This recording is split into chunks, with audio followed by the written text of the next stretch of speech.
बाहर का खाना हेल्दी नहीं होता बेटा, फिर भी कुछ ना कुछ खा जरूर लेना। सुनैना मायरा के बाहर निकलने तक बोलती रही। मायरा को देर हो रही थी, इसीलिए उसने जल्दी से हाथ हिलाकर सुनैना को बाय कहा और वहां से निकल गई। मायरा ऑफिस के लिए निकली थी कि रास्ते में उसे याद आया कि उसे तो अक्षय से मिलने जाना है। उसने टैक्सी वाले को पुलिस स्टेशन छोड़ने को कहा। थोड़ी देर बाद मायरा अक्षय के पुलिस स्टेशन के बाहर खड़ी थी। अक्षय बाहर खड़ा उसी का इंतजार कर रहा था। मायरा को देखते ही उसने कहा, मुझे तो लगा था कि मिलने से ठीक 5 मिनट पहले तुम मुझे फोन करोगी और कहोगी कि मैं नहीं आ सकूंगी। अक्षय की बात सुनकर मायरा ने मुस्कुराकर अक्षय को देखा और बोली, good morning mister Akshay. Akshay ने मुस्कुराते हुए उसे बदले में गुड मॉर्निंग कहा। अक्षय मायरा को अपने साथ अपने कैबिन में ले आया था। उसने साथ ही चाय भी ऑर्डर कर दी थी। उन दोनों के कैबिन में पहुंचने तक चाय भी पहुंच गई थी। वो दोनों चाय पीते पीते बातें करने लगे। अक्षय ने कहा, मिस मायरा, कैसा चल रहा है सब? मतलब आपका काम, आपकी जिंदगी, सब ठीक ठाक तो चल रहा है ना? मायरा को अक्षय से ऐसे बेतुके सवालों की उम्मीद नहीं थी, लेकिन उसने बिना कुछ जताए कहा, सब ठीक है। अब बस आप बताइए कि आपने मुझे यहाँ क्यों बुलाया है? आपने उस दिन कहा कि वो बातें आप इस तरह कहीं भी खड़े होकर नहीं कर सकते, लेकिन अब तो हम आपके पुलिस स्टेशन में हैं। तो अब आप बताइए क्या बात थी उस दिन जो इतनी ज़रूरी है? मायरा को इस तरह सीधे सीधे जवाब देते देखकर अक्षय हल्के से मुस्कुराया और अपने चाय के कप को अपने हाथों में घुमाते हुए बोला, तो ठीक है, मैं सीधा मुद्दे पर आता हूँ। ये अब से 1 साल पहले की बात है। पुणे में एक कंप्यूटर हैकर का मर्डर हुआ था। उसकी लाश उसके घर पर मिली थी। उसे गोलियां मारी गई थी। उसका नाम था कार्तिक शर्मा।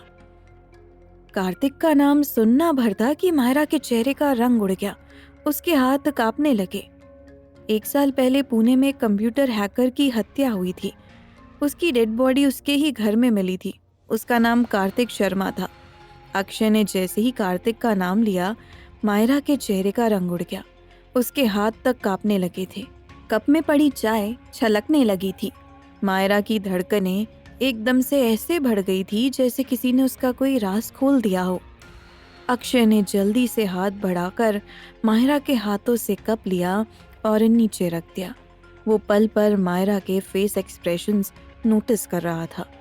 तुम ठीक तो हो ना मायरा? अक्षय ने उसकी आंखों में देखकर कहा। मायरा ने सिर झुका लिया और कहा, मैं ठीक हूँ। जब अक्षय को लगा कि मायरा ठीक है तो उसने आगे कहा, मैं तुमसे ये कहना चाहता था कि वो जो मर्डर हुआ था ना, उस केस को जानबूझकर बंद किया गया है। उस लड़के का इस दुनिया में कोई नहीं था। किसी ने भी उसकी फाइल फिर कभी नहीं खुलवाई। हैरानी की बात है, उस हैकर को गोलियां मारी गई। मतलब कोई तो राज जरूर होगा। एक मर्डर केस को इस तरह दबाना कोई छोटी बात नहीं है। मुझे लगता है इस केस का सॉल्व होना बहुत ज्यादा जरूरी है। मायरा ने अक्षय की बात सुनी और कहा, क्या आपको इस केस की कोई लीड मिली है? मेरा मतलब है ये केस कभी आपको मिला नहीं था, और अब अगर ये केस बंद हो चुका है तो आपको क्या देखकर ऐसा लगा कि इस केस को रीओपन करना चाहिए? अक्षय ने मायरा की तरफ परखने वाली नजरों से देखा और अपने एक एक शब्द पर गौर करते हुए बोला, लीड तो नहीं मिली। उम्मीद है अगर केस फिर से खुला तो मिलेगी भी। लेकिन मैं तुमसे ये सब कह रहा हूँ, ये ज्यादा अहमियत रखता है अभी। इसकी वजह यह है कि पुलिस ने उसका कंप्यूटर जब्त किया था। उस कंप्यूटर में कार्तिक की आखिरी चैट मिली थी। उस चैट के बारे में पता लगाने में मुझे महीनों लग गए। वाकई गजब का हैकर था वो आखिरी चैट किसी लड़की के साथ थी उसकी, लेकिन ये पता लगाने में मुझे बहुत पापड़ बेलने पड़े। अक्षय जैसे जैसे कह रहा था, मायरा का दिल धक धक कर रहा था। उसके माथे पर पसीने की बूंदें उभर आई थी। एक अनजाने डर से उसकी आंखों की पुतलियां नाच रही थी। वो एक जगह टिक कर देख ही नहीं पा रही थी। जानती हो वो आखिरी चैट किसके साथ थी? अक्षय ने कहा तो मायरा ने नजर उठाकर उसकी तरफ देखा। वो आखिरी चैट तुम्हारे साथ थी। अक्षय के मुंह से ये सुनने के बाद मायरा ने एक गहरी सांस ली। अक्षय ने आगे कहा, मैं जब चोरी वाले दिन आपसे पहली बार मिला था तब तक मैं इस बारे में नहीं जानता था कि वो लड़की आप हैं। हालांकि मैं इस केस पर पहले से ही काम कर रहा था, लेकिन जब मैं आपसे दूसरी बार मिला तब तक मैं जानता था कि वो आप ही हैं जिससे कार्तिक ने आखिरी बार चैट पर बात की थी। मैं आपसे कांटेक्ट करने ही वाला था ताकि आपसे इस बारे में और कुछ जान सकूं, लेकिन तब तक आप खुद ही कमल रहेजा का पर्स लौटाने पुलिस स्टेशन आ गई। मायरा अक्षय की बात बहुत ध्यान से सुन रही थी। अक्षय ने आगे कहा, उस दिन मैं आपसे आपको आपके घर ड्रॉप करने की बात कर रहा था। इसके अलावा मैंने कई बार आपसे कहा कि हम लंच पर चलें या डिनर पर चलते हैं या साथ में कॉफ़ी हो जाए। इन सब से मेरा मतलब बस एक ही था, क्योंकि मैं आपको ये बताने वाला था और इस बारे में कुछ पूछना चाहता था। आज भी मैंने आपको यहाँ इसीलिए ही बुलाया है ताकि मैं आपसे इस बारे में बात कर सकूं। ये आखिरी लाइन कहते वक्त अक्षय की आवाज़ में हल्की सख्ती थी। उसने मायरा से आगे कहा, मिस मायरा, तो क्या आप मुझे बताएंगी कि आप कार्तिक शर्मा को कब से जानती हैं? क्या आप उसके मर्डर के बारे में कुछ जानती हैं? एक और बार कार्तिक का नाम सुनकर मायरा का चेहरा पीला पड़ने लगा था। वो फिर से घबराने लगी थी। उसने कहना शुरू किया तो वो बोलते बोलते हकलाने लगी। "म- म- म- मेरी उसके साथ उस दिन पहली और आखिरी बारी चैट पर बात हुई थी। मैं ना कभी उससे मिली थी, ना मैंने कभी उसे देखा था। उसके बाद मेरी उससे कभी बात नहीं हुई। वैसे भी उसके बाद तो उसका मर्डर ही हो गया था।" ये कहते हुए मायरा खड़ी हो गई। उसने अपना पर्स टांगा और अक्षय से बोली, मुझे ऑफिस के लिए देर हो रही है, मैं अब चलती हूँ। ये कहकर मायरा वहां से निकल गई। उसको जाते देख अक्षय ने मन ही मन कहा, तुम कुछ तो जानती हो मिस मायरा, वरना एक दिन की चैट का नाम सुनकर ऐसे कांपती नहीं। इस मर्डर के साथ तुम्हारा कुछ तो लेना देना जरूर है। कहीं ना कहीं तुम इस कार्तिक शर्मा के नाम के साथ जरूर शामिल हो। बस देखना ये है कि तुम बताने किस तरह वाली हो। मुझे इस बात का पूरा भरोसा है कि तुमसे कुछ ना कुछ तो जरूर पता चलेगा और मैं पता लगाकर ही रहूंगा। सुबह सुबह राहुल अपने कमरे में बैठा मायरा की तस्वीर हाथों में लिए उसके ख्यालों में खोया था।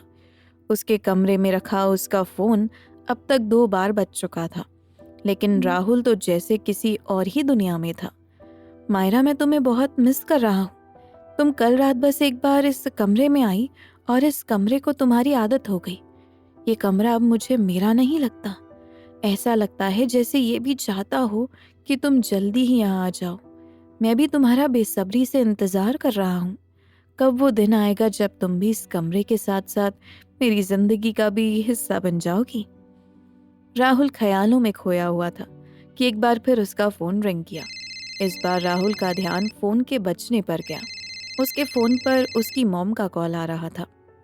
राहुल ने जल्दी से कॉल पिक की तो उधर से उसकी मॉम ने कहा, अरे तुम कहाँ थे राहुल, मैं कब से तुम्हें फोन कर रही हूँ। मॉम, मैं यहीं था, राहुल ने कहा तो उसकी मॉम ने तपाक से कहा, अच्छा यहाँ थे तो किन ख्यालों में इतना खो गए थे कि तुम्हें पास में बजता हुआ फोन भी सुनाई नहीं दिया। कहीं नहीं मॉम, मैं बस वो, राहुल पूरी बात कह भी नहीं पाया था कि उसकी मॉम ने कहा, बस वो क्या, मायरा के ख्यालों में तो नहीं खोए थे। तुम्हारा अभी से ये हाल है, शादी तक खुद को संभाल लूंगे ना। मुझे लगता है तुम्हें मायरा से बीच बीच में मिलकर अपने दिल को सुकून का डोज देते रहना चाहिए। अपनी मॉम की बातें सुनकर राहुल शर्मा गया। क्या मॉम, आप भी? अच्छा, मैंने तुम्हारे हालचाल जानने के लिए तुम्हें फोन किया था, लेकिन अब मुझे तुमसे सुनने की जरूरत नहीं है। मुझे तुम्हारे दिल का हाल समझ आ गया है। ये कहकर राहुल की मॉम ने फोन रख दिया। राहुल मन ही मन मुस्कुरा उठा। ऑफिस पहुंचने तक मायरा यही सोचती रही कि आखिर अक्षय उससे जानना क्या चाहता है। उस आखिरी चैट को जब वो पढ़ ही चुका है तो अब मुझसे जानने के लिए बचा क्या है। लेकिन कितनी अजीब बात है कि कार्तिक के मर्डर केस की ठीक से जांच तक नहीं हुई। यानी अब तक उसे मारने वाला पकड़ा ही नहीं क्या। एक होनहार लड़के ने किसी की दुश्मनी में अपनी जिंदगी खो दी और मारने वाला पुलिस के हाथों से कोसों दूर है। पुलिस को तो पता तक नहीं होगा कि उसे किसने मारा। अक्षय ने कहा कि उसके मर्डर केस की फाइल बंद कर दी गई क्योंकि उसके पीछे कोई गहरा राज था शायद ये इसीलिए किया गया ताकि किसी को पता ही ना चल सके कि कार्तिक को मारा क्यों गया था। शायद ये कार्तिक को मारने वाले ने किया हो ताकि कोई जान ही ना सके कि उसने कार्तिक का मर्डर किया है। मायरा मन ही मन अक्षय से हुई बातों के बारे में सोचती हुई ऑफिस पहुंची। आज सिद्धार्थ अपने कैबिन में बैठा कुछ लोगों से बात कर रहा था। मायरा ने उनके जाने का इंतजार किया। काफी देर बाद वो लोग जब चले गए तब मायरा सिद्धार्थ के कैबिन में गई। आ गई तुम? आज देर से आई हो? सिद्धार्थ ने मायरा को देखते ही कहा। मायरा ने मुस्कुराकर सिद्धार्थ को देखा और कहा, आज एक ज़रूरी काम था, उसकी वजह से थोड़ा लेट हो गई। वैसे मैं यहाँ आपको थैंक यू कहने आई हूँ। कल आप मेरे कहने से अपने डैड के घर आए, मुझे बहुत खुशी हुई थी। वैसे आप वहाँ से बहुत जल्दी चले आए थे। कल के बारे में जिक्र सुनकर सिद्धार्थ ने कहा, हाँ वो कल एक ज़रूरी मीटिंग थी, जाना ज़रूरी था, वरना मैं तुम्हें इस तरह वहाँ छोड़कर नहीं जाता। ये कहने के बाद सिद्धार्थ चलकर मायरा के नज़दीक आया और बड़े प्यार से बोला, तुम्हारी कल की प्रॉब्लम तो सॉल्व हो गई है ना? सिद्धार्थ ने कहा। मायरा सिद्धार्थ को अपने नज़दीक आते देख थोड़ा पीछे खिसकने लगी। उसने जल्दी से कहा, कल के लिए एक बार फिर से थैंक यू। ये कहकर मायरा सिद्धार्थ के बगल से निकलने लगी, लेकिन तभी सिद्धार्थ ने अपना हाथ टेबल पर रखकर मायरा का रास्ता रोक लिया। मायरा ने सिद्धार्थ की तरफ देखा। तुम्हारे लिए मैंने अपनी 5 साल पहले ली हुई एक कसम तोड़ दी। मैं पूरे 5 साल बाद उस घर में गया, सिर्फ तुम्हारे कहने से। इसके बदले में क्या तुम मुझे सिर्फ थैंक यू कहोगी? सिद्धार्थ ने कहा तो मायरा सिद्धार्थ का मुंह देखने लगी। तुम्हें बदले में मेरे साथ डिनर पर चलना होगा, तभी मैं तुम्हारा थैंक यू एक्सेप्ट करूंगा। मायरा ने कुछ सोचा और फिर बोली, ठीक है, लेकिन मुझे भी एक रिटर्न गिफ्ट चाहिए। बताइए, देंगे आप? मायरा के कहते ही सिद्धार्थ ने उसे देखा और हल्के से हंसते हुए बोला, बहुत होशियार हो यार तुम, एकदम डिमांडिंग गर्ल होती जा रही हो। अच्छा चलो, मैं तैयार हूँ। सिद्धार्थ की हाँ सुनते ही मायरा के चेहरे पर एक मुस्कुराहट थी। सिद्धार्थ को कोई अंदाजा नहीं था कि मायरा उस दिन उससे क्या कहने वाली है। मायरा उसके बाद अपने कैबिन में चली गई। महेंद्र अपने ऑफिस में बैठे थे। किसी काम के याद आते ही वो अपने कैबिन से निकले और अचानक फर्श पर गिर पड़े। उनका सेक्रेटरी जो उनके बगल के कैबिन में बैठा था, उसने ग्लास डोर से उन्हें गिरते हुए देख लिया। वो भागा भागा आया और जल्दी से महेंद्र को सहारा देकर उठाया और एक चेयर पर बैठा दिया। सर आप ठीक तो है ना? महेंद्र के सेक्रेटरी ने पूछा तो महेंद्र ने कहा, हाँ मैं ठीक हूँ, पता नहीं कैसे अचानक सिर चकराने लगा था, लेकिन अब मैं ठीक हूँ, तुम परेशान मत हो। सर आप कहें तो किसी डॉक्टर को बुलाऊं? उस सेक्रेटरी ने कहा, नहीं नहीं मैं ठीक हूँ, मुझे डॉक्टर की ज़रूरत नहीं है, तुम जाओ अपना काम कर लो। ये कहकर महेंद्र ने उस सेक्रेटरी को वहाँ से भेज दिया।